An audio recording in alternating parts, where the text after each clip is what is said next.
Welcome back to Movement Professional. So today I'm going to go over a hero sit rocking mobilization. So I've recently done some videos on mobilizations where we're taking the body through a rocking motion where we start in a starting position, typically more towards upright or vertical, and then we rock the body or hinge the body forward and then bring it back into a more upright and vertical position.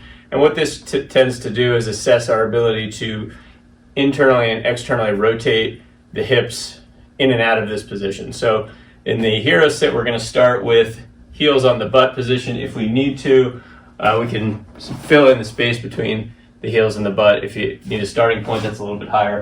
For the sake of this video, I'll show it with me sitting on my heels right without the support.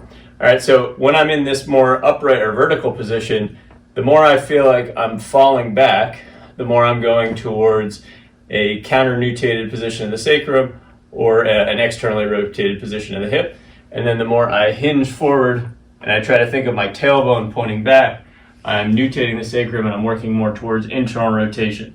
All right, so as I come forward, it's also helpful to think about keeping my shoulders more towards extension to keep my head in line with the rib cage, in line with the pelvis. So I just want to be able to assess how well can I go forward. If I need a little bit of help from the hands, I want to keep the arms wide so that I don't collapse. I'm trying to stay away from flexing at the spine, and I really just want to make this feel like a hinge position so my sacrum stays more nutated, and then as I come up, I'm going to assess the waters of being able to go back as far as I can.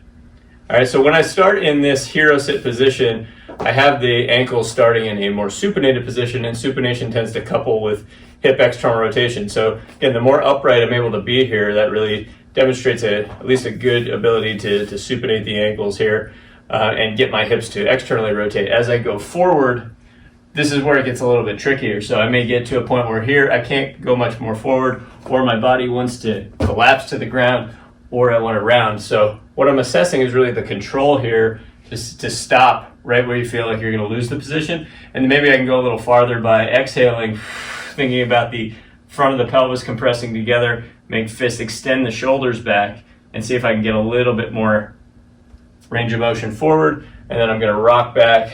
And as I rock back, I may inhale into the back of my belt, give me a little bit more range going back. I can reach low to promote a little bit more external rotation, and it helps me get a little bit more range back through there. So the bigger the excursion of motion, the better my mobility is with this particular exercise. So I really like using these rocking assessments because you can see with each rep you get a little bit farther. So it really gives you an objective sense of improvement, but it also helps you appreciate the relationship between joint mobility, core stability, and even breath control to help you gain a little bit more range with each repetition.